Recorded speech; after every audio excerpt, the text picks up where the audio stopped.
আমি মনে করি বিশ্বে এখন যা ঘটছে তা নিয়ে অসচেতন থাকা অসম্ভব।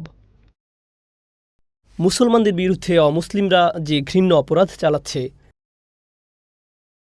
এবং মুসলমানরাও অপর মুসলিমের বিরুদ্ধে যে অপরাধ চালাচ্ছে তার দ্বারা আমরা সবাই প্রভাবিত। একজন মুসলিম হিসেবে বড় হওয়ার কালে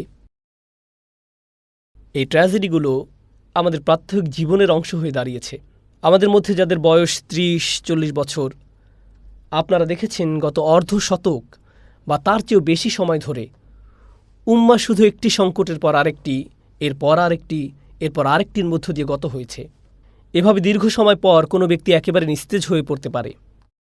আবার শুরু হলো, এরপর আরেকটা, এরপর আরেকটা, এরপর আরেকটা। এত বেশি জনপদ আজ চলছে এবং এত বেশি জরুরি অবস্থা আজ মুসলিম জনপদগুলোতে, যেমন আমাদের প্রাণপ্রিয় ফিলিস্তিনে এই মুহূর্তে যা ঘটছে। একদিকে হতাশা, অন্যদিকে নিরুপায় অবস্থা। আমাদের পক্ষে কি করার আছে? ব্যাপারগুলো আমাদের সম্পূর্ণরূপে অভিভূত করে ফেলতে পারে। অনেক মানুষ আমাকে এই বিষয়ে বক্তব্য রাখতে বলেছেন, ফিলিস্তিন সম্পর্কে আমার চিন্তাভাবনা কী তা নিয়ে কথা বলতে বলেছেন, উম্মার অবস্থা নিয়ে আমি কি মনে করি। আমি আসলে কিছু সময় যাবৎ চুপ করেছিলাম, আমি কিছু বলিনি। আর এই খুতবাতেও এই নিয়ে কথা বলবো না। আমি সিদ্ধান্ত নিয়েছি প্রথমে নিজের চিন্তাভাবনাগুলোকে একত্রিত করতে। কারণ আমার প্রথম প্রতিক্রিয়া ছিল, আমি আগেও এটা অনুভব করেছি, আমি এই প্রতিক্রিয়া উম্মার কাছ থেকে আগেও দেখেছি। বস্তুত আমি এই প্রতিক্রিয়া দেখেছি চক্রাকারী চলতে প্রায় প্রতি সিজনে। ঠিক এই পরিস্থিতিতে আমরা বারবার ছিলাম। অতএব ক্ষোভ প্রকাশ করা, নির্যাতিত উম্মার জন্য দোয়া করা, এই ধারণাগুলোর সাথে আমরা সবাই পরিচিত, সবাই এ সম্পর্কে জানে। এই অনুভূতিগুলো সবার হয় এবং সবাই এই দোয়াগুলো করে থাকে। সবাই তাদের সামর্থ্য অনুযায়ী আর্থিক সাহায্যও করে থাকে। প্রতিবাদ মুসলিম দেশগুলোর বিরুদ্ধে যারা উম্মার জন্য কিছু করছে না, প্রতিবাদ জাতিসংঘের বিরুদ্ধে, প্রতিবাদ যুক্তরাষ্ট্রের বিরুদ্ধে, প্রতিবাদ ইসরায়েলের মতো অপরাধী রাষ্ট্রের বিরুদ্ধে, ইত্যাদি ইত্যাদি ইত্যাদি। আমরা এই কাজগুলো অসংখ্যবার করেছি ইতিমধ্যে। এই কাজগুলোর পেছনে যৌক্তিকতা আমি বুঝি, আমি সত্যি বুঝি, কিন্তু আমি আরও অনুভব করি এগুলোই যথেষ্ট নয়। আমরা এই কাজগুলো বহুবার ধরে করে আসছি। ব্যাপারটা গভীরভাবে কষ্টদায়ক এবং হতাশাজনক যে আমরা ঠিক একই পরিস্থিতিতে আবারও, যদি পরিস্থিতি আরও খারাপ না হয়ে থাকে সময় যাওয়ার সাথে সাথে। তাই আমি শুধু ক্ষোভ প্রকাশ বা একই আবেগের পুনরাবৃত্তি ঘটাতে যাচ্ছি না, কিন্তু একটু পেছনে সরে এসে ভাবা যে একটি উম্মাহ হিসেবে আমাদের কোন ব্যাপারটা নিয়ে চিন্তা করা উচিত।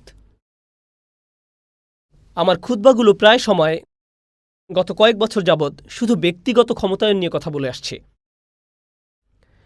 একজন ব্যক্তি কিভাবে তার ঈমানকে শক্তিশালী করবে, একজন ব্যক্তি কিভাবে তার জীবনের আঘাতগুলো কাটিয়ে উঠবেন। কারণ আমাদের ধর্ম একদিকে অত্যন্ত ব্যক্তিগত, এটি সত্যি একজন মানুষকে শক্তিশালী করে তোলে। এটি আপনার ঈমান নিয়ে, আপনার গল্প নিয়ে, আপনার জীবন নিয়ে, আল্লাহর সাথে আপনার সাক্ষাৎ নিয়ে, আল্লাহর বইয়ের সাথে আপনার সম্পর্ক নিয়ে, আল্লাহ রসুলের সাথে আপনার সম্পর্ক নিয়ে সাল্লাল্লাহু আলাইহি সাল্লাম। এটি আপনার সমস্যাগুলো নিয়ে, আপনার পরিবার নিয়ে, আপনার ব্যবসা নিয়ে, আপনার আর্থিক অবস্থা নিয়ে, আপনার জাকাত নিয়ে, আপনার নামাজ নিয়ে। এটি খুবই ব্যক্তিগত একদিকে, কিন্তু অন্যদিকে আমাদের এই চেতনা প্রদান করা হয়েছে যে আমরা নিজেদের চেয়েও বিরাট কিছুর অংশ। শুধু পরিবার বা সমাজের নয়, আমরা একটি উম্মার অংশ, আমরা অনেক বড় কিছুর অংশ। যে জিনিসটির আমরা অংশ, যে অস্তিত্বের আমরা অংশ, সেটি জাতিগোষ্ঠীকে ছাড়িয়ে যায়। আমরা একই ভাষায় কথা না বলতে পারি, আমাদের মাঝে একমাত্র কমন বিষয় হলো লা ইলাহা ইল্লাল্লাহ মুহাম্মাদুর রাসূলুল্লাহ সাল্লাল্লাহু আলাইহি সাল্লাম। শুধু এটাই যথেষ্ট। আমরা সম্পূর্ণ ভিন্ন সংস্কৃতি, ভিন্ন পরিবেশ, ভিন্ন জাতি থেকে আসতে পারি। এমনকি আমাদের জীবন পদ্ধতি ভিন্ন ধরনের হতে পারে। সাংস্কৃতিক দিক থেকে আমরা একে অন্যের থেকে সম্পূর্ণ আলাদা হতে পারি, কিন্তু আমাদের মাঝে রয়েছে একটি দৃঢ় বন্ধন। আল্লাহর বই আমাদের সবাইকে একই বন্ধনে আবদ্ধ করে। তাহলে উম্মার একটি চেতনা আমাদের মাঝে রয়েছে। ঠিক এই কারণেই আমরা সামষ্টিকভাবে ব্যথা অনুভব করি উইঘুর মুসলমানদের অবস্থা দেখে। আমরা সামষ্টিকভাবে ব্যথা অনুভব করছি 90-এর দশকে বসনিয়ার কসোভোর অবস্থা দেখে। আমরা সামষ্টিক ব্যথা অনুভব করে আসছি গত অর্ধ শতকের বেশি সময় ধরে ফিলিস্তিনের অবস্থা দেখে, আফগানিস্তানের অবস্থা দেখে যা এখন ঘটে চলছে, ইয়েমেনের অবস্থা দেখে যা এখনও ঘটছে, রোহিঙ্গা মুসলিমদের অবস্থা দেখে, শ্রীলঙ্কার মুসলমানদের অবস্থা দেখে, যখন দাঙ্গার সময় বৌদ্ধ সন্ত্রাসীরা শহরে মুসলমানদের আক্রমণ করেছিল, ভারতের গুজরাটে মুসলমানদের প্রতি যে নির্যাতন চালানো হয়েছিল, এরপর কাশ্মীর। এই লিস্ট অনেক বড়, খুবই খুবই বড় তালিকা। এখন আমরা একটি উম্মাহ হিসেবে উম্মার অংশ হওয়ার অর্থ কি? এই জ্বলন্ত আগুন থেকে কিছুটা পেছনে সরে এসে আল্লাহর কিতাবের দিকে ফিরতে চাই, কিছু একটা পেতে চাই। আর আমি দাবি করছি না যে আমার কাছে এর কোনো উত্তর আছে। প্রথমে এই বিষয়টা পরিষ্কার করে নিতে চাই, আমাদের কারো কাছে যদি এর জবাব থাকতো তাহলে আমরা এই পরিস্থিতিতে থাকতাম না। তাই কারো কাছে এর জবাব আছে এবং সে জানে কি করতে হবে, এমনটা মনে করা অহংকারপূর্ণ। কিন্তু আমাদের এর উত্তরের জন্য আল্লাহর দিকে ফিরতে হবে, আল্লাহর কিতাবের কাছে ফিরতে হবে। এই খুতবা আসলে এই ব্যাপারটা নিয়ে। একটি উম্মাহ হিসেবে আমাদের নিকট আল্লাহর কিছু প্রত্যাশা আছে। তিনি আমাদের একটি উম্মায় পরিণত করেছেন। এর দ্বারা আসলে কি বোঝায়? উম্মা বানানোর একটি ঘোষণা তিনি সূরা বাকারায় দিয়েছেন। আরও অন্য অনেক স্থানের মাঝে এটা অন্যতম একটা কেন্দ্রীয় স্থান, সূরাতুল বাকারার একেবারে মাঝখানে, যেটি কোরআনের দীর্ঘতম সূরা। তিনি সেখানে ঘোষণা করেছেন, ওয়াকাযালিকা জাআলনাকুম উম্মাতান ওয়াসাতা, এভাবে আমরা তোমাদের একটি মধ্যমপন্থী উম্মায় পরিণত করেছি। অনুবাদে প্রায় সময় উল্লেখ করা হয় মধ্যপন্থী জাতি। ওয়াসাত অর্থ ভারসাম্য, এটি আসলে একটি মাসদার, তাই এর অর্থ হবে এমন জাতি যা ভারসাম্যের গুণে গুণান্বিত। এটা বলা হয়নি যে উম্মাতান মুতাওয়াসসিসাতা, তখন এটা সিফাত হতো, কিন্তু এখানে সিফাতটি মাসদার, আসলে যা অতিরঞ্জিত রূপ। বেশি টেকনিক্যাল না হয়ে বলছি, এর দ্বারা আসলে বুঝায় তোমাদের এমন একটি জাতিতে পরিণত করা হয়েছে, যদি কেউ তোমাদের দিকে তাকায় তখন প্রথম যে জিনিসটি তাদের মাথায় আসবে তা হলো ভারসাম্য। কিছু সময়ের জন্য ব্যাপারটা নিয়ে একটু চিন্তা করুন। আল্লাহ বলছেন আমাকে আপনাকে তিনি এমন একটি উম্মাহ বানিয়েছেন যে উম্মাহ আসলে প্রায় নিজেই ভারসাম্যের সংজ্ঞা। নিজেই ভারসাম্যের সংজ্ঞা। দুনিয়াতে ভারসাম্য একটি গুরুত্বপূর্ণ বিষয়। এটি আসলে ন্যায় বিচারের সাথে সম্বন্ধযুক্ত। পৃথিবীর যে কোনো বিচার বিভাগে দাড়িপাল্লা দেখতে পাবেন আদালতের একটি প্রতীক হিসেবে। দেখবেন এক অন্ধ মহিলা মূর্তি দাড়িপাল্লা ধরে দাঁড়িয়ে আছে, বা শুধু দাড়িপাল্লা ঝুলানো আছে। কারণ আপনার পক্ষে ন্যায় বিচার পাওয়া সম্ভব নয় যতক্ষণ না ভারসাম্য খুঁজে পাবেন। আর আল্লাহ সুবহানাহু ওয়া তাআলা এমন কি ভারসাম্যের প্রতি নির্দেশ করেছেন, মিজানের কথা কোরআনে এসেছে। তিনি মহাবিশ্বকে ভারসাম্যপূর্ণ করে সৃষ্টি করেছেন। তিনি বলেছেন আস-সামাআ রাফআ ওয়া ওয়াদাআল মিজান, আর তিনি আকাশকে সমুন্নত করেছেন এবং ভারসাম্য স্থাপন করেছেন। আল্লাহ তাতগাউ ফিল মিজান, যাতে তোমরা দাড়িপাল্লা সীমালঙ্ঘন না করো। অর্থাৎ তোমরা হলে ভারসাম্যপূর্ণ জাতি, তাহলে ভারসাম্য ঠিক রাখা এবং ন্যায় বিচার করা ওতপ্রোতভাবে জড়িত। এখন আমাদেরকে যে মধ্যমপন্থী উম্মত বানানো হয়েছে, এই ঘোষণাটি কোথায় এসেছে? এটি সূরাতুল বাকারার এমন এক স্থানে এসেছে যা গভীর ভাবনার দাবি রাখে। আমাদের পূর্বে আসা এক জাতি সম্পর্কে আল্লাহ কথা বলছেন, যাদেরকে বই দেয়া হয়েছিল। ঠিক যেমন আমরা একটি জাতি এবং আমাদেরকেও একটি বই দেয়া হয়েছে। তাদেরকে একটি কিতাব দেয়া হয়েছিল, তারা তাদের কিতাবের সাথে বহু শতাব্দী পার করেছে।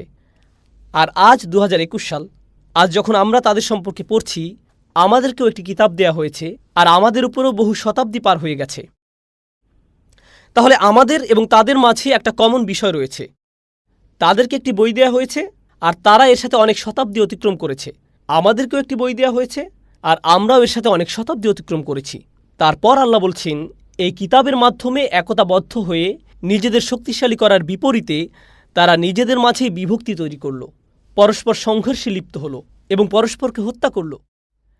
আর তারা তাদের কিতাবের জ্ঞানকে ব্যবহার করল এক গ্রুপের উপর অন্য গ্রুপের শ্রেষ্ঠত্ব প্রতিষ্ঠা করার কাজে।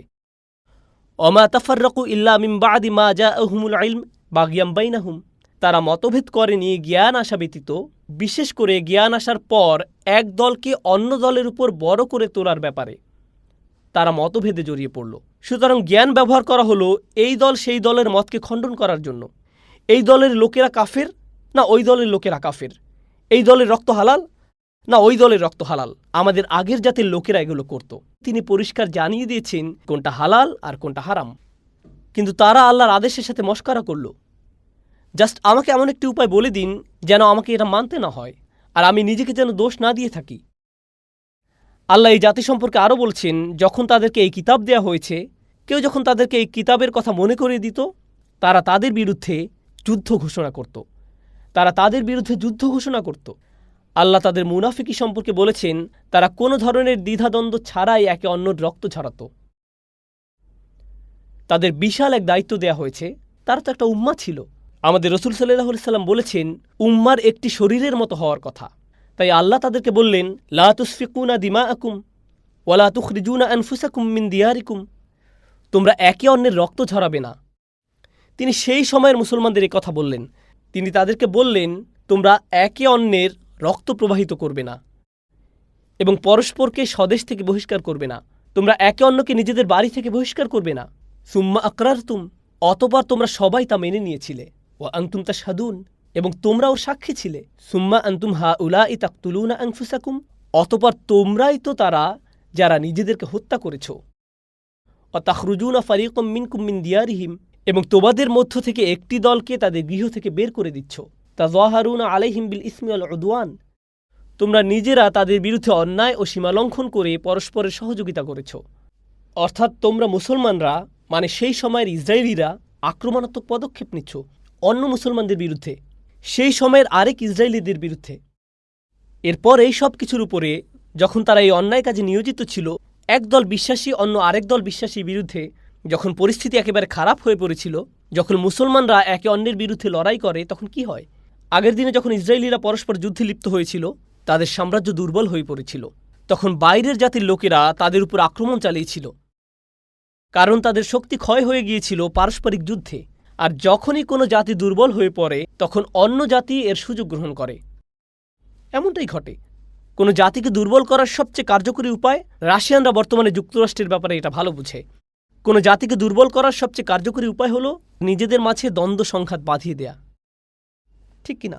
তাই যখন সে সময়ের মুসলমানরা একে অন্যের বিরুদ্ধে দ্বন্দ্ব সংঘাতে জড়িয়ে পড়ল, তখন সিরিয়ানরা, ব্যাবিলনীয়রা, সে সময়ের শক্তিশালী জাতিগুলো যারা শক্তির দিক দিয়ে ইসরায়েলিদের সমতুল্য ছিল, তারা তাদের দুর্বলতা দেখল এবং তাদের উপর আক্রমণ চালাতে শুরু করল। যখন সেই কুফফার শক্তিগুলো এসে আক্রমণ চালাতে শুরু করলো, তখন বহু মুসলিমকে জেলে ঢুকানো হলো, বন্দী করা হলো, অনেকের উপর নির্যাতন চালানো হলো। এভাবে যখন একদল মুসলিমের উপর কুফফাররা নির্যাতন চালাতো, অন্য মুসলিম দল বলতো, তারা তোমাদের ভাই, তাদের মুক্ত করো। ওয়া ইয়াতুকুম উসারা তুফাদুহুম, তারা যখন বন্দিরূপে তোমাদের নিকট হাজির হয়, তখন তোমরা বলতে তাদের জন্য মুক্তিপণ দাও, তোমাদের ভাইদের জন্য মুক্তিপণ দাও। একই আয়াতে আল্লাহ বলছেন, তোমরা নিজেরাই একে অন্যের গলা কাটছিলে, আর এই গলা কাটার কারণে তোমরা এতই দুর্বল হয়ে পড়লে যে অন্য জাতি এলো এবং তোমাদের পরাভূত করলো। আর যখন তারা এভাবে তোমাদের পরাজিত করতে শুরু করলো, তখন তোমরা বলতে শুরু করলে, না না, আমাদের ভাইদের সাহায্য করো। কিন্তু তোমরাই তো শুরুতে এই দুর্বলতা সৃষ্টি করেছ। এটা তোমাদের হাতের কামাই। তোমরা তো ক্ষমতাশালী এক উম্মাহ ছিলে, আল্লাহ তোমাদের সাথে ছিল। ফাদ্দলতুকুম আলাল আলামিন, আল্লাহ ইসরায়েলিদের স্মরণ করিয়ে দিচ্ছেন, আমি তোমাদেরকে পৃথিবীর অন্য সব জাতির উপর উচ্চ মর্যাদা দিয়েছি। আল্লাহ তাদের সম্পর্কে এই কথা বলেছেন। তিনি তাদের সম্পর্কে আরও কি বলেছেন? তাদের স্থিতিশীলতা থাকত, সুশাসন থাকত, সমৃদ্ধি থাকত এই পৃথিবীতেই। শুধু আখিরাতে নয়, একজন ব্যক্তি হিসেবে কাউকে জীবনে কঠিন সময় পার করতে হতে পারে ইমানদার হলেও, তাই না? এই জীবনে আপনি শ্রেষ্ঠ ইমানদার হতে পারেন এবং আপনার জীবন হতে পারে দারুণ কষ্টকর। এমনকি নবীদের ক্ষেত্রেও এটা ঘটেছিল। কিন্তু জাতির জন্য আল্লাহর ফর্মুলা আলাদা। জাতির জন্য কোরআনের নিয়ম ভিন্ন রকম, ব্যক্তির জন্য এক ধরনের নিয়ম, আর জাতির জন্য কোরআনে যে নিয়ম রয়েছে তা ভিন্ন রকম।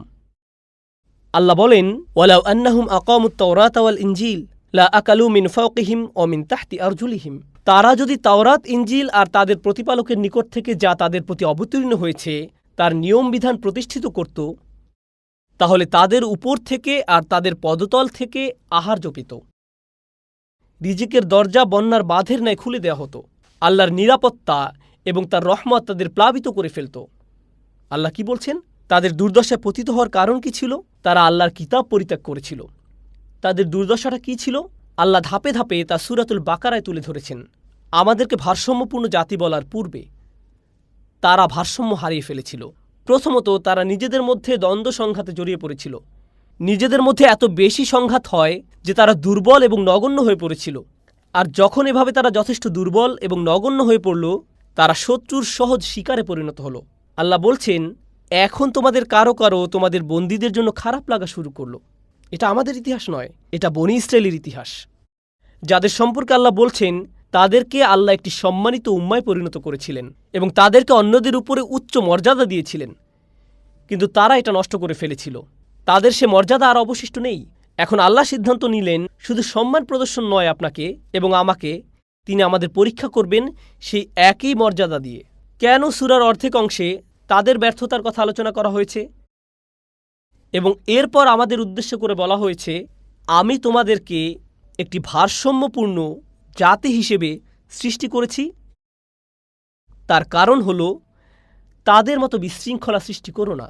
তোমাদের অবস্থা যেন তাদের মতো না হয়। কারণ ওয়ালান তাজিদা লিসুন্নাতিল্লাহি তাবদীলা। আর তুমি আল্লাহর রীতিতে কখনোই কোনো পরিবর্তন পাবে না। আল্লাহর ফর্মুলা একই। আল্লাহ এই দুনিয়ায় একটি রীতি সৃষ্টি করেছেন। যখন মাটিতে কোনো বীজ বুনবেন এবং এর উপর পানি দিবেন, ভালো মাটি দিবেন, সূর্যের আলোর ব্যবস্থা করে দিবেন, তখন একটি চারা গাছের জন্ম নিবে। এটাই আল্লাহর সুন্নাহ। মাটি গাছের জন্ম দেয়নি, পানি গাছের জন্ম দেয়নি, সূর্য গাছের জন্ম দেয়নি। কিন্তু আপনি যদি এই প্রক্রিয়া অনুসরণ করেন, তাহলে আল্লাহর সুন্নাহ হল তিনি একটি গাছকে জন্ম নেওয়ার অনুমতি দিবেন। কিন্তু যদি পানি না দেন, যদি ভালো বীজ না বুনেন, চারা গাছটির মৃত্যু হবে। এটাও আল্লাহর সুন্নাহ। আল্লাহ এভাবে এই দুনিয়ায় হুকুম বাস্তবায়ন করে থাকেন। এটা হলো একটি গাছ বড় করার সুন্নাহ। কিন্তু বিশ্বাসী একটি জাতির উত্থান, পতন, শক্তিমত্তা, দুর্বলতা কখন দেখা দিবে, তার জন্যও আল্লাহর একটি সুন্নাহ বর্তমান আছে। আমাদের পক্ষে এমনটি চিন্তা করা অসম্ভব যে আমাদের ব্যাপারটা ব্যতিক্রম এবং আমাদের পূর্বের জাতির ক্ষেত্রে যা হয়েছিল আমাদের ক্ষেত্রে তা হবে না। কারণ আমরা স্পেশাল, কারণ আমরা বিশেষ অনুগ্রহপ্রাপ্ত। আমি আমার বক্তব্য দ্বারা এই মুহূর্তে যারা ভোগান্তির শিকার হচ্ছেন, কোনোভাবেই তাদের কষ্টকে ছোট করে দেখছি না এবং কোনোভাবেই তাদের দোষ দিচ্ছি না যে আল্লাহ তাদের এই পরীক্ষায় ফেলেছেন কারণ তারা বনী ইসরায়েলদের মতো হয়ে গেছে। আমি যা বলতে চাচ্ছি তার উল্টো বুঝবেন না।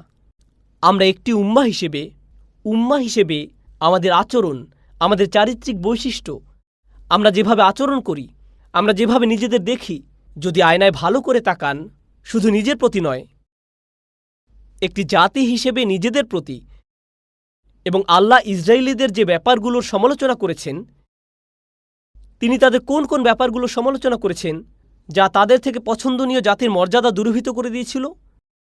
যদি সৎ দৃষ্টিতে তাকাই, তাহলে আমার আপনার জন্য দুই জাতির মধ্যে একই সাদৃশ্য দেখতে না পাওয়া বড়ই কঠিন হবে, খুবই কঠিন হবে, বিশাল চ্যালেঞ্জের ব্যাপার হবে।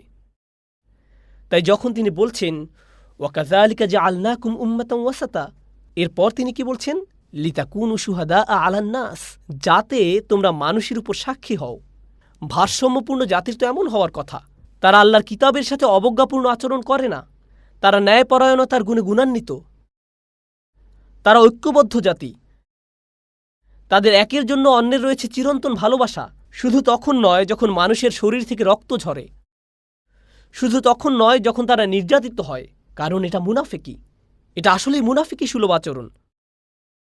ওহ, আমাদের ভাইদের শরীর থেকে রক্ত ঝরছে ফিলিস্তিনে। যখন মসজিদে ছিলেন, আপনি এসেছেন বাংলাদেশ থেকে, কেউ একজন মালয়েশিয়া থেকে, কেউ একজন চীন থেকে, কেউ একজন সেনেগাল থেকে, কেউ একজন ফিলিস্তিন থেকে, একজন সৌদি থেকে, একজন পাকিস্তান থেকে, কেউ একজন হয়তো ভারত থেকে, আর আপনারা তখন কে ইমাম হবে সেটা নিয়ে ঝগড়া করছিলেন। তখন উম্মার জন্য ভালোবাসা কোথায় ছিল? আপনার জাতীয়তা কি মুখ্য হয়ে দেখা দেয় না অন্য সব কিছুতে? আপনার পক্ষপাতিত্বকে অন্য সব কিছুতে মুখ্য হয়ে দেখা দেয় না? কিন্তু যখন ওয়াইয়াতুকুম উসারা তুফাদুহুম, কেউ একজন বিপদে পড়লে হঠাৎ করে আমরা এক উম্মাহ, অন্য সব কিছুতে আমাদের এক উম্মাহ হওয়ার ব্যাপারটা কোথায় গেল? এসব কথা শুনতে কষ্ট লাগে, এমনকি আমার জন্য বলতেও কষ্ট হচ্ছে, কারণ আমি আপনাদের সম্পর্কে কথা বলছি না, আমি আমার সম্পর্কে কথা বলছি। রাসূলুল্লাহ সাল্লাল্লাহু আলাইহি ওয়াসাল্লাম বলেছেন, আমরা হলাম একটি শরীরের মতো, কাজাসাত, এই উম্মাহ একটি শরীরের মতো। তাই আমি যখন উম্মার অবস্থা নিয়ে সমালোচনা করি, তখন আমি যেন আমার হাতের সমালোচনা করছি বা আমার পায়ের। এখনও আমি, এটা অন্য কেউ নয়, এটা অন্য কারো অপরাধ নয়। এই উপলব্ধিটা খুবই গুরুত্বপূর্ণ, কারণ এই আলোচনা শুনতে যতই হতাশাজনক লাগুক, আমাদের বুঝতে হবে অন্য মানুষেরা সমস্যা নয়, এটা অন্য একজনের জন্য নয়, এটা তাদের সমস্যা নয়। যদি ওই মুসলমানরা ভালো হয়ে যেত, তাহলে আমাদের সবার অবস্থা উন্নত হতো না। ওরা, তারা, এসব বলা বন্ধ করুন। আমরা সবাই এই সমস্যার অংশ। এটা সম্মিলিতভাবে আমাদের সমস্যা। পরিবারে যদি কোনো সমস্যা দেখা দেয়, আপনি তো তখন বলতে পারেন না এটা তাদের সমস্যা, এটা আমার বাবার সমস্যা, ওটা আমার ভাইয়ের সমস্যা। না, এটা আপনারও সমস্যা। আপনি তো একই বাসায় বাস করেন ভাই, একই বাসায়। এই উম্মাহ একটি বাসার মতো, এমনকি একটি বাসার চেয়েও বেশি। এটি একজন ব্যক্তির মতো। তাই আমাকেও সাবধান থাকতে হবে। যদি আমার হাত ব্যথা করে বা আমার হাত যদি প্যারালাইসিসে আক্রান্ত হয়, এর যা করার কথা তা যদি না করে, তখন তো আমি বলবো না স্টুপিড হাত। আমার ইচ্ছে হয় তুমি যদি আমার শরীরের অংশ না হতে তারপর এটা কাটা শুরু করলেন। এমনটা তো কেউ করে না। হাতটাকে সুস্থ করার জন্য আপনি সাধ্যের মধ্যে সব কিছু করবেন। ব্যথা কোথা থেকে আসছে তা শনাক্ত করার জন্য সব কিছু করবেন। আমাকে কি কি ঔষধ খেতে হবে, কিভাবে আমি এই সমস্যা থেকে মুক্তি পাব। অনেক সময় এক রাতেই হয়তো সমস্যার সমাধান হয়ে যাবে না, সমাধান হতে কিছুটা সময় লাগবে। যে উপমাটি আমার মাথায় আসে, যে কারণে আমি চুপ করে থাকি, যে উদাহরণের কথা আমার মনে আসে, ধরুন এক ব্যক্তি অসুস্থ, সে দারুণ অসুস্থ। অনেককে দেখবেন দীর্ঘদিন যাবৎ জটিল ব্যাধিতে ভোগে। তো সে একই রকম ব্যাধিতে দীর্ঘদিন যাবৎ আক্রান্ত, কিন্তু সে এর জন্য কোনো চিকিৎসা গ্রহণ করে না। সে মাঝে মধ্যে কাশি দেয়, দিন দিন দুর্বল হয়ে পড়ছে, কিন্তু কোনো ওষুধ খাচ্ছে না। তার খাদ্যাভ্যাসও আগের মতোই, আগে যেভাবে জীবনযাপন করত সেভাবেই জীবনযাপন করছে। ফলে দিন দিন তার শরীর খারাপ থেকে আরও খারাপ হতে লাগলো। এরপর একদিন শরীরে বড় কিছু ঘটল। শরীরে কিছু একটা নষ্ট হয়ে যাওয়ার পর তাকে হাসপাতালে ভর্তি হতে হলো,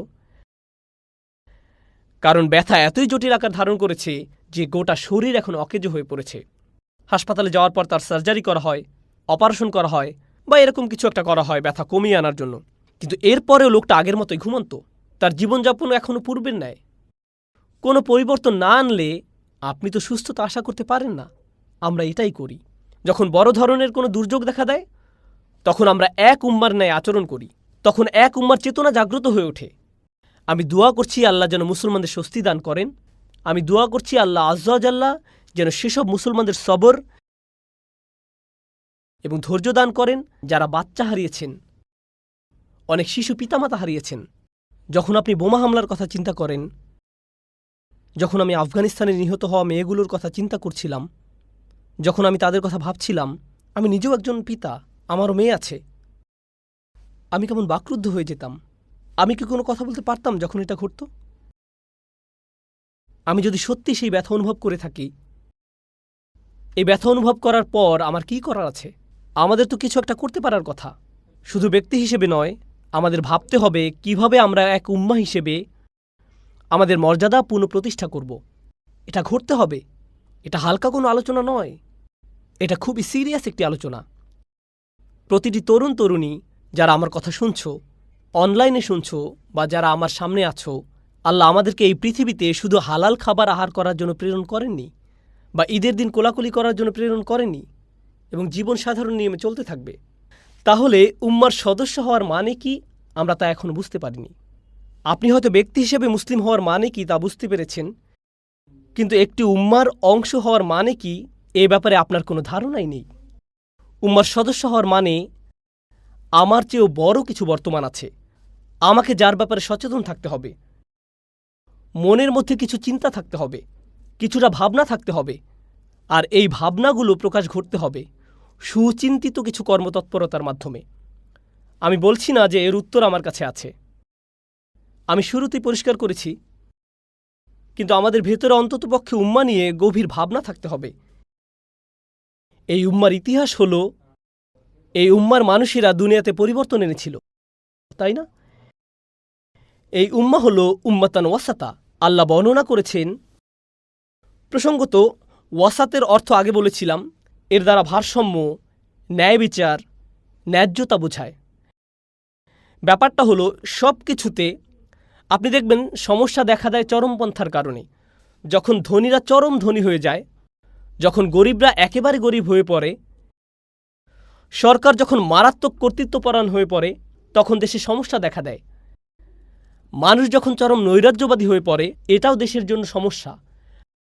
মাত্রাতিরিক্ত নিয়ন্ত্রণে সমস্যা দেখা দেয়, আবার মাত্রা অতিরিক্ত স্বাধীনতায় সমস্যা দেখা দেয়। যেখানেই যান ভারসাম্যের অভাব, সব জায়গায় ভারসাম্যহীনতা।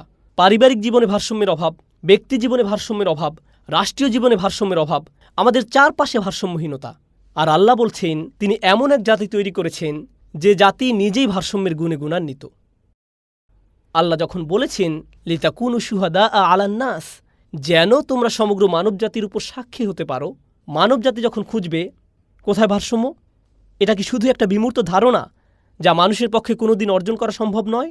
না, পৃথিবীতে এমন একটি জাতি আছে যারা ভারসাম্যের গুণে ভূষিত। ন্যায় বিচার তো এমনই হওয়ার কথা। সামঞ্জস্যপূর্ণ হওয়ার মানে তো আসলে এটাই। উদ্দেশ্যপূর্ণ জীবন তো এমনই হওয়ার কথা। আমাদের দেখতে কি এমন দেখায় এখন? এই আয়াত পড়ে কি আমরা নিজেদের উপর সন্তুষ্ট থাকব যে আমি তোমাদেরকে ভারসাম্যপূর্ণ উম্মত বানিয়েছি? আমরা কি নিজেদের দিকে তাকিয়ে বলি আলহামদুলিল্লাহ, আমাদের প্রচুর ওয়াসাত রয়েছে, আমরা একটি ভারসাম্যপূর্ণ জাতি? আমাদের মাঝে ভারসাম্য নেই।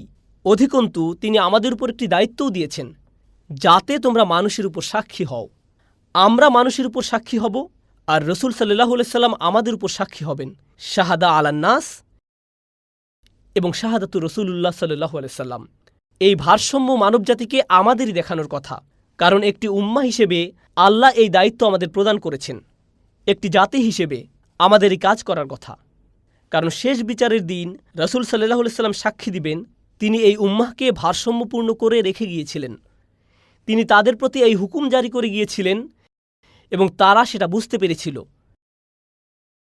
সুতরাং বিচারের দিন মানবজাতি সাক্ষ্য দিবে আমরা আমাদের দায়িত্ব ঠিকভাবে পালন করেছি কিনা। আমরা তো বিশ্বকে দেখাইনি ভারসাম্য দেখতে কেমন, তাই মানবজাতি আমাদের বিরুদ্ধে সাক্ষ্য দেওয়ার সুযোগ পেয়ে যাবে। আমরা কেন ইসলামের প্রতি আকৃষ্ট হব তারা বলবে কেন এই নবী সম্পর্কে সুধারণা করব, বা তার কিতাব সম্পর্কে। তোমরা এই মানুষগুলোকে দেখেছ, তারা কেমন ছিল? তাদের দেশগুলো কেমন ছিল? তাদের দেশগুলো ছিল বিশ্বের সবচেয়ে দুর্নীতিগ্রস্ত দেশগুলোর অন্যতম। তাদের ব্যবসায়ীরা ছিল দুনিয়ার অন্যতম অসৎ প্রকৃতির এবং দুর্নীতিপরায়ণ ব্যবসায়ী। জীবনে আমি শুধু একবার প্রতারিত হয়েছি, আর তা হয়েছে একজন মুসলিম দ্বারা। এদেরই কি ভারসাম্যপূর্ণ হওয়ার কথা? কোন কারণে আমি তাদের ধর্মের প্রতি আকৃষ্ট হব? কেন আমি এর প্রতি আকর্ষণ অনুভব করব? কেন আমি এদের সাথে সম্পর্ক রাখব? এদেরকে দেখেছি আমি সবচেয়ে গোরামিপূর্ণ আচরণ করতে, সবচেয়ে বর্ণবাদী আচরণ করতে। সবচেয়ে নিন্দুক প্রকৃতির কিছু মানুষ, সবচেয়ে নিষ্ঠুর প্রকৃতির কিছু মানুষ আমি এদের মাঝে দেখেছি। আর এরা সবসময় আত্মকলহে লিপ্ত থাকত। মানবজাতি একটি গ্রুপ হিসেবে আমাদের বিরুদ্ধে সাক্ষ্য দিতে পারে, এবং রসুলুল্লাহ সাল্লাল্লাহু আলাইহি সাল্লামের একটি কেস থাকবে আমাদের বিরুদ্ধে, কারণ তিনি আমাদের রেখে গেছেন তার মিশন চালু রাখার জন্য। তিনি বিশ্বকে দেখিয়ে গেছেন উম্মাতান ওয়াসাতা হওয়ার অর্থ কী। তিনি দেখিয়ে গেছেন, তিনি মক্কা বিজয় করেছিলেন। আমরা সেই দায়িত্ব এগিয়ে নিয়ে যাচ্ছি। রমজান, আসলে রমজানের বিস্তারিত আলোচনায় আমি বলেছি আমরা যে ভিন্ন একটি জাতি, তার বাৎসরিক উৎসব হওয়ার কথা ছিল রমজান। আমরা এখন উম্মাতান ওয়াসাতা। ইহুদিরা আমাদের থেকে ভিন্ন দিনে রোজা রাখত। প্রথমে রসুল সাল্লাল্লাহু আলাইহি সাল্লাম তাদের দিনগুলোতে রোজা রাখতেন। এরপর আল্লাহ রমজানের বিধান নাজিল করে আমাদের জানিয়ে দিলেন তোমরা এখন ভিন্ন একটি জনগোষ্ঠী, ভিন্ন একটি জাতি। এজন্য সূরা বাকারার সব কিছু আমাদের নতুন জাতি হওয়ার দিকে ইঙ্গিত করে। তোমরা ভিন্ন দিনে রোজা রাখবে। আল্লাহর নতুন বাণী তোমাদের দেওয়া হয়েছে। আল্লাহর চূড়ান্ত কালাম তোমাদের সাথে আছে। আমাদের রাজধানী এখন আলাদা। আমাদের ধর্মীয় রাজধানী পরিবর্তিত হয়ে গেছে। সূরা বাকারার সব কিছু আসলে আমাদের নতুন জাতি হওয়া সম্পর্কে, ভারসাম্যপূর্ণ জাতি হওয়া সম্পর্কে। আমাদের তো এমনই হওয়ার কথা ছিল। দায়িত্বের এই চেতনা এমন কিছু কাজের মাধ্যমে প্রকাশিত হওয়া উচিত যা দেখে আল্লাহ আমাদের উপর সন্তুষ্ট হয়ে যাবেন। এই উদ্দেশ্যের চেতনা, এবং আমাদের প্রত্যেককে আমি যুক্তি দেখাবো, উম্মাহ যখন সুসংহত থাকবে তখন একজন ব্যক্তিও এই উদ্দেশ্যের চেতনা থেকে মুক্ত থাকবে না। আমাদের প্রত্যেকের কিছু কিছু অবদান রাখার আছে এই লক্ষ্যের প্রতি। আর আমরা যদি এমনকি আমাদের ঘরের মানুষ ছাড়া আর কাউকে প্রভাবিত করতে না পারি, তাহলে আমরা অন্তত আমাদের সন্তানদের এমনভাবে গড়ে তোলা উচিত যেন তারা এই লক্ষ্যের প্রতি অবদান রাখতে পারে। সেই ধরনের উম্মাহ হওয়ার লক্ষ্যের প্রতি সে ধরনের সন্তান আমাদের গড়ে তুলতে হবে। আমরা যদি নিজেদেরকে কিছুটা মুক্ত করতে পারি এমন সন্তান বড় করা থেকে, যার জীবনের একমাত্র লক্ষ্য হলো একটি চাকরি পাওয়া, নতুন গাড়ি কিনে পরিবারকে গর্বিত করা। আমরা সন্তানদেরকে বড় করি জাঁকজমকপূর্ণ বিয়ের অনুষ্ঠান করার জন্য। এগুলোই লক্ষ্য। এর চেয়ে বড় কোনো লক্ষ্য আমাদের থাকে না। আমাদের শিশুদের মাথায় একটি মিশনের চেতনা ঢুকিয়ে দিন। তারা শুধু আপনার নামের শেষাংশ বহন করছে না, এসব করবে অন্য জাতির মানুষেরা। আমাদের প্রজন্ম, আমাদের সন্তানদের রসুলুল্লাহ সাল্লাল্লাহু আলাইহি সাল্লামের মিশন বহন করে সামনে এগিয়ে যেতে হবে। তাদের এক উম্মার চেতনা বহন করতে হবে। এটা অনেক বড় একটা জিনিস প্রজন্মের পর প্রজন্ম ধরে হস্তান্তর করার জন্য। নিজেদের অবস্থা আমাদেরকে পুনরায় খতিয়ে দেখতে হবে। এই ভারসাম্য আমরা কোথায় হারিয়ে ফেলেছি? আমরা কি ইসরায়েলিদের মতো হয়ে গিয়েছি? আল্লাহ যার বর্ণনা দিয়েছেন যে তারা নিজেদের কঠিন পরীক্ষায় পতিত অবস্থায় পেয়েছিল, এটা শুধু আমার কথা নয়। সূরা বাকার আপনি নিজেই পড়ে দেখুন, খোলা অন্তরে পড়ে দেখুন। আল্লাহ কেন তাদের সম্পর্কে কথা বলেছেন? এই জন্য না যে আমরা যেন ইসরায়েলিদের অভিশাপ দিতে পারি। সাহাবারা বলতেন তিনি নাজিল করেছেন তাদের সম্পর্কে আর কথা বলেছেন আমাদের উদ্দেশ্যে। সাহাবারা এটাই বলতেন, নাজিলকৃত ঘটনাগুলো তাদের, কিন্তু শিক্ষাগুলো আমাদের জন্য। এমনকি কুরআনেও ব্যাপারটা পরিষ্কার করে তুলে ধরা হয়েছে। এই সূরার একেবারে শেষে এসে আমরা আল্লাহর নিকট দোয়া করি এই বলে, রব্বানা লা তাহমিল আলাইনা ইসরান কামা হামালতাহু আলাল্লাযীনা মিন ক্বাবলিনা, এবং আমাদের উপর এমন দায়িত্ব অর্পণ করো না যেমন আমাদের পূর্ববর্তীদের উপর অর্পণ করেছ। অন্য কথায় আমরা বুঝতে পেরেছি আমরা এমন কোনো দায়িত্বের বোঝা বহন করে চলছি যা আমাদের পূর্বে আসা লোকদেরও প্রদান করা হয়েছিল। আমরা আশা করছি আমরা যেন এই দায়িত্ব পালনে ব্যর্থ না হই। আমরা যেন গুলিয়ে না ফেলি যেভাবে তারা গুলিয়ে ফেলেছিল। আমরা যেন মর্যাদাবান একটি উম্মাহ হিসেবে আবার প্রতিষ্ঠিত হতে পারি, যে উম্মাহ সবার আগে আল্লাহর জন্য দাঁড়িয়ে যাবে। কিয়ামতের দিন সবার আগে আমরা যেন রাসূলুল্লাহ সাল্লাল্লাহু আলাইহি ওয়াসাল্লামের সাক্ষীর উপযুক্ত হই। এর ফলশ্রুতিতে আমরা এমন এক জনগোষ্ঠীতে পরিণত হব, আমাদের এমন উম্মাহ হওয়ার সামর্থ্য আছে। আমি বলছি না যে দিন দিন পরিস্থিতি শুধু খারাপ হবে, আমি এটা বিশ্বাস করি না। আবার জেগে ওঠার পুরোপুরি সামর্থ্য আমাদের আছে। এই উম্মার উপর আল্লাহর অগণিত রহমত আছে, এর রয়েছে প্রচুর সম্ভাবনা। আমি দৃঢ়ভাবে বিশ্বাস করি শুধু এক প্রজন্মই উম্মার চেহারা একেবারে পাল্টে দিতে পারে। এক প্রজন্মের মাধ্যমেই আমরা পৃথিবীর চেহারা পাল্টে দিতে পারি। এটা অসম্ভব নয়। সমগ্র বিশ্ব জুড়ে আমরা এটা করতে পারব। শুধু এক জায়গায় নয়, সারা দুনিয়া জুড়ে এটা খুবই সম্ভব। আমাদের এই বিশ্বাস থাকতে হবে। আমরা যদি ব্যাপক কোনো পরিবর্তন না আনতে পারি, যদি শুধু রক্ত বের হওয়ার ক্ষতগুলো মেরামত করতে থাকি এখানে সেখানে, এই মুহূর্তে আমাদের যা যা করার তা তো করতে হবে। কিন্তু আপনার তো দীর্ঘমেয়াদী প্রজন্মের পর প্রজন্ম নিয়ে একটা পরিকল্পনা থাকতে হবে। আমাদের শুধু পরবর্তী মাস বা পরবর্তী বছর নিয়ে পড়ে থাকলে হবে না। এখন থেকে 100 বছর নিয়ে চিন্তা করতে হবে। এখন থেকে কমপক্ষে আগামী 50 বছর বা সামনের 100 বছর নিয়ে চিন্তা করতে হবে। একটি উম্মাহ হিসেবে আমরা নিজেদের কোথায় দেখতে চাই এবং সেই লক্ষ্য অর্জনে আমাদের কিভাবে কাজ করতে হবে। আপনার যদি সেই দীর্ঘমেয়াদী ভিশন না থাকে, তাহলে নিজেদের উন্নতি আমরা এমনকি শুরুও করতে পারবো না। আল্লাহ আজ্জা ওয়া জাল্লা আমাদেরকে ভীষণওয়ালা মানুষে পরিণত করুন, লক্ষ্য নিয়ে চলা মানুষে পরিণত করুন।